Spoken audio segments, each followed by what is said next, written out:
Howdy everyone, this is Grandpa with Uptown 101. This is my channel, Best Houston Apartments. Hey, we're at the Revl Heights in Houston, Texas. And let's talk about the Revl Heights. So I wanted to talk about the parking specifically. We're here in this area, and we're gonna look around. First of all, this is where you'd enter into the leasing area. It's just right over there. But there's a few parking spots they're future resident, but also they're guest parking, frankly. So you've got, I don't know, maybe about 5 to 7.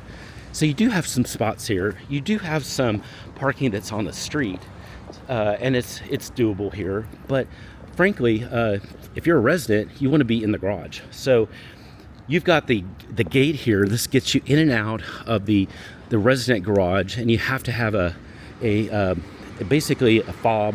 Fob will be read, from your car, and the fob, and that gets you into this gate. So this is the gate and what it looks like. You can see somebody coming up to it, and then the gate is, it should be coming up just now as we speak. So anyway, that's an iron gate, and it's going to swing up and then swing down. So anyway, that's the access. You're going to have free access into this garage. But then, here's the gate coming up. You're gonna have access into this garage, but then what's gonna happen is you'll have spots that you can go to, and it'll be different every time. You can also go into the garage, and you would have reserve spaces. So you can do the reserve spaces in the garage, but those typically cost extra. So I just wanted you to see, what this looks like. So you do have garage parking here.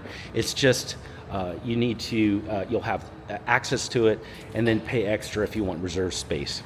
That's it. That's the parking situation here at the Revl Heights. Now, hey, let's go take a tour. I can't wait to show off this beautiful place to you. If you have any questions anytime about anything you're seeing, send me a text. Just use the number below.